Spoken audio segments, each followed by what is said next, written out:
Hello नमस्कार दगड़ियों, पहाड़ की जुबानी यूट्यूब चैनल में आपका फिर से स्वागत है। दगड़ियों, अभी मैं हूँ रानीखेत में और ये है हम इस समय वल्ला गांव में है। और यहाँ पे मैं एक पर्सन को देख के बहुत ज्यादा इंस्पायर हुआ। उन्होंने पहाड़ में ही अपने लिए रोजगार ढूंढ लिया। जैसे कि आपको पता होगा, लोग दिल्ली भाग रहे हैं, कोई मुंबई भाग रहा है, कोई कहीं भाग रहा है। बट ये एक ऐसे शख्सियत मेरे सामने अभी है जिन्होंने पहाड़ में रह के ही खेती बाड़ी करके आज ये बहुत अच्छी तरीके से अपनी लाइफ को जी रहे हैं। तो आइए मिलते हैं। हेलो सर, कैसे हैं आप? बस जी बढ़िया। आप कैसे हैं? मैं बढ़िया। आपका नाम क्या हुआ? मेरा नाम है दिवस भगत। अच्छा अच्छा सर, ये जो आपने अभी स्टार्ट किया है, इसकी प्रेरणा आपको कैसे मिली? ये एक्चुअली में प्रेरणा इस तरीके से मिली क्योंकि जैसे कि आप ये देख रहे हैं, अगल हम्म। बगल की जमीनें आप देख रहे हैं, हाँ हाँ। तो ये सारा हमारा जो लैंड थी ये बंजर पड़ी हुई। अच्छा अच्छा। तो एक तरीके से कह सकते हैं कि अनयूज्ड थी। अनयूज की, ओके। तो इसमें झाड़ियाँ थी, इस हम्म। तरीके का सब कुछ, ये बिल्कुल किसी काम का था नहीं उस टाइम पे। तो मुझे ये लगा कि इसमें आके कुछ ना कुछ किया जाए। अच्छा अच्छा। तो ये जो हमारा ये टेरेन है, तो ये एप्पल की फार्मिंग के लिए ओके। बहुत बढ़िया है। यहाँ पे हम्म। जो टेम्परेचर है हम्म। तो उसके लिए बहुत बढ़िया है ये एप्पल के लिए, एप्पल फार्मिंग के लिए, कीवी के लिए, एवोकाडो के लिए। तो उसी पे हम गए हुए हैं। अच्छा अच्छा अच्छा। तो एक्चुअल में क्या है कि जैसे कि अभी हमारा एक प्लांट है, तो अभी तो ये सेकंड ईयर में है, तो अभी हम इससे ज्यादा फूड ले नहीं रहे हैं। ये तो बस सैंपल के तौर पे कि जो हमने वैरायटीज लगाई हैं वो एक्चुअल में वही हैं जो हमने लगाई हैं, या फिर मेहनत हमारी व्यस्त तो नहीं जाने वाली है।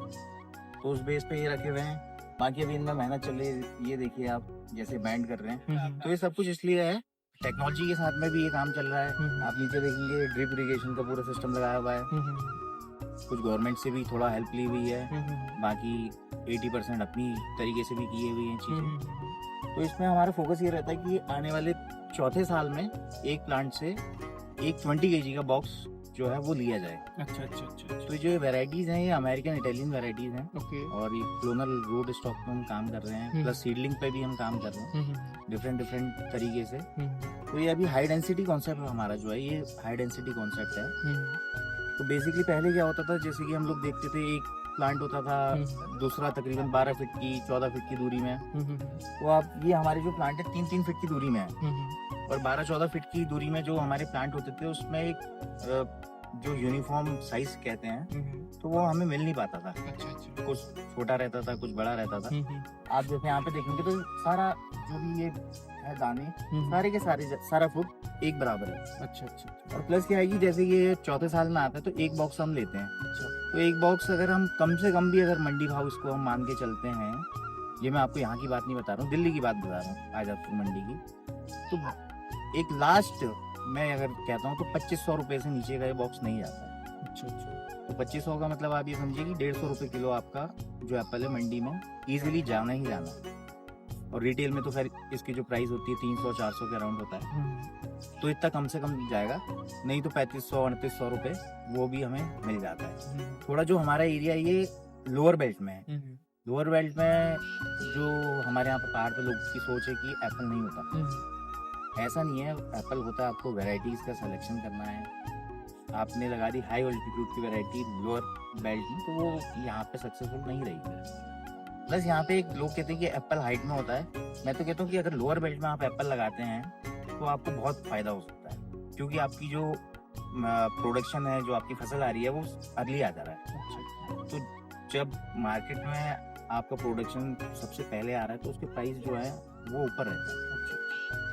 हालांकि कश्मीर का सेब जो है बहुत अच्छा माना जाता है, उनको उतना प्राइस मिल नहीं पाता है क्योंकि उस टाइम तक सारा मार्केट में हर जगह से सेब पहुंच चुका होता है और उनका बहुत लेट सेब आता है, और हमें अर्ली मिलता है। तो हमारे रेट, हालांकि मैं आपसे कह रहा हूँ कि 2500 रुपए कम से कम, उससे नीचे तो जा नहीं सकता है, लेकिन हमें तकरीबन 3200, 3400, 3500 रुपए का ये पर बॉक्स का इसका रेट मिल जाता है। अच्छा अच्छा। तो मैंने जो लगाए 6000 प्लांट लगाए हैं। 6000। अच्छा। तो आप उसको अगर कैलकुलेट करते हैं तो आप समझ सकते हैं, अपने मुंह से मैं क्या ही बोलूँ। आप इसी में देख लीजिए, और 3-3 फीट की दूरी में प्लांट है, और जो हमारा ट्रेडिशनल रहता था वो बहुत बड़ा जाता था, उसमें प्रूनिंग ट्रेनिंग करने का बहुत समस्या रहती थी। इसको हम इजीली कर भी सकते हैं, बस ये है कि एक बार की मेहनत है, फिर उसके बाद में आपने देख रेख करनी है। अच्छा अच्छा अच्छा। और थोड़ा नॉलेज के साथ में, नॉलेज के साथ। बस वही चीजें हैं। ये बहुत अच्छा हमारे लिए, हमारे पहाड़ के लड़कों के लिए, पहाड़ की आर्थिक व्यवस्था जो है उसके लिए बहुत अच्छी ये चीजें हैं। लोगों ने जमीनें तो छोड़ दी हैं, मैं तो ये कहता हूँ कि पूरा इतना बड़ा ना भी करें, एटलीस्ट 50 प्लांट से तो ट्राई करके देखें। हाँ, स्टार्टिंग करनी चाहिए ना। हाँ जी, हाँ हाँ, कुछ अगर उनके पास रेवेन्यू आ रहा हाँ, है, हाँ। इनकम कुछ जनरेट होगी, तो लोगों को भी मजा आएगा। फिर उससे आगे हम स्पेंड करते हैं, हाँ, एक्सरसाइज करते हैं। बिल्कुल जी, बिल्कुल। ओके। बाकी और क्या क्या कर रहे हैं आप यहाँ? बाकी इसी के साथ में मेरा जो ये मॉडल है, ये इंटीग्रेट फार्मिंग का है। कुछ मुर्गियाँ रखी हुई हैं, अच्छा अच्छा। तो पोल्ट्री का भी है। उसमें क्या रहता है कि जो उसकी जो पोल्ट्री का वेस्टेज होता है, वो हमारे जाता है फिश पॉन्ड में, अच्छा, तो फिर वो मछलियाँ खाती हैं। मछली और जो आप ये ड्रिप का सारा सिस्टम देख रहे हैं, तो ये उसी टैंक से आ रहा है। अच्छा, वहीं से आ रहा है। क्योंकि एक तो इसमें ड्रिप से इसलिए फायदा है, जैसे कि अगर हम नॉर्मली मैनुअली अगर पानी डालते हैं, तो उसमें क्या रहता है कि पानी बह जाता है, बह जाता बहुत फोर्स से आएगा और बह जाएगा।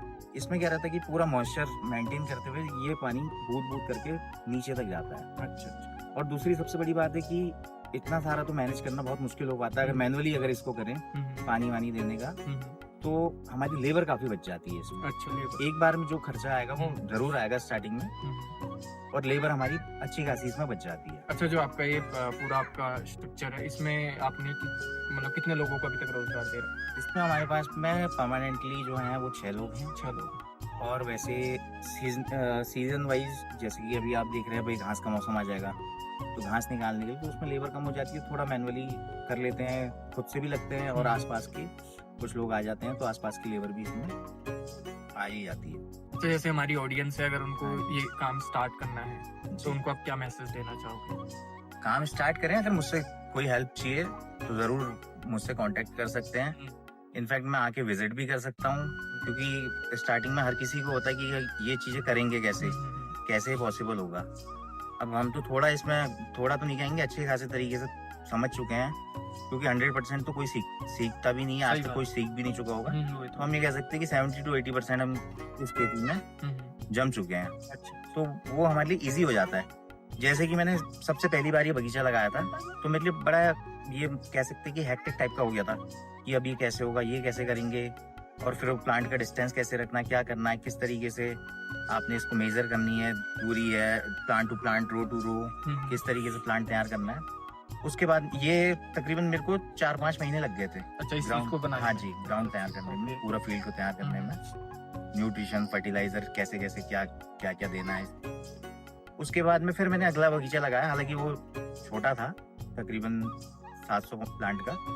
वो मैंने मैक्स टू मैक्स 1 हफ्ते के अंदर पूरा बगीचा, पूरा लेआउट निकाल के उसको पूरा तरीके से सब कुछ कर दिया था। तो वही चीजें हैं कि एक बार पहली बार में थोड़ा दिक्कतें होती हैं, अगली बार से जब चीजें समझ में आ जाती हैं, तो अगर 2-4 लोग सीखेंगे, अभी जैसे मैं, अगर कोई चाहता है तो मैं उसको हेल्प भी कर सकता हूँ, बता भी सकता हूँ वैरायटीज कैसे लेनी है, कहाँ से लेनी है, कौन सी वैरायटी आपकी एलिवेशन के लिए ठीक है। तो वो चीजें भी पॉसिबल हैं, वो भी मैं कर सकता हूँ, हेल्प कर सकते हैं। एक आध बार अगर वो सीख जाएंगे तो फिर अपने एरियाज में वो भी आगे किसी को हेल्प कर सकते हैं। तो मिल के ऐसा होता है कि अगर हम मिलजुल के काम करेंगे, तो बल्क में अगर यहाँ से प्रोडक्शन आएगा, तो डायरेक्ट बाहर से भी लोग यहाँ पे आके आप ही के ऑर्चर्ड में आके आप ही से लेके जा सकते हैं, तो वो बेस्ट रहेगा। अब 2-4 लोग करते हैं, तो उसमें क्या रहता है कि किसी ने 200 लगाई, किसी ने 500, किसी ने 1000 प्लांट, तो वो बड़ा थोड़ा सा इशू हो जाता है कि यहाँ से ट्रांसपोर्टेशन कितना जाएगा। तो उसमें क्या रहता है कि अगर ट्रांसपोर्टेशन यहाँ से भी अगर हम खुद भी लेके जाते हैं, वो बल्क में अगर सामान जाएगा, तो वो ट्रांसपोर्टेशन कॉस्ट बहुत कम हो जाती है। तो जो हमारा फिशरी का है, फिशरी का जो वेस्टेज आता है, वो इसके लिए बहुत फायदेमंद होता है प्लांट्स के लिए। अच्छा, कैसे मतलब? जैसे कि हमने मुर्गी को फीड दी, तो पोल्ट्री से निकल के हमारा फिशरी में आया। फिशरी जो उसका फीड जो बचा हुआ होता है, मुर्गी जिसको डाइजेस्ट कर नहीं पाती है, तो उससे थोड़ा ग्रोथ उसकी होती है। इनफैक्ट हम फिशरी में भी, जो फिशरी के लिए, मच्छी पालन के लिए जो फीड होती है मच्छी के लिए, वो भी हम डालते हैं, लेकिन वो भी कन्वर्ट होता है। जो मच्छी का वेस्ट होता है, तो उसके अंदर जितने भी विटामिन मिनरल्स जो होते हैं, वो बहुत फायदेमंद होते हैं, जो फर्टिलाइजर का काम करते हैं, ग्रोथ काफी अच्छी आ जाती है। तो ये कॉन्सेप्ट है। प्लस मेरे पास में अभी आप देख रहे होंगे कि हमारा ये टोटली ऑर्गेनिक चल रहा है, यहाँ पे गोबर की खाद पड़ी हुई है, तो मैंने इसी के लिए गाय भी रखी हुई है। अच्छा, गाय भी रखी हुई है। गाय को भी अगर कहते हैं कि इतना सब कुछ मैनेज कैसे होगा, ये आराम से इजीली मैनेज हो जाती है चीजें। हाँ, वो तो मेरे पास में 12 गाय हैं। अच्छा। तो उसमें क्या रहता है कि अगर आप परफेक्टली 1 घंटा सुबह देंगे, 1 घंटा शाम देंगे,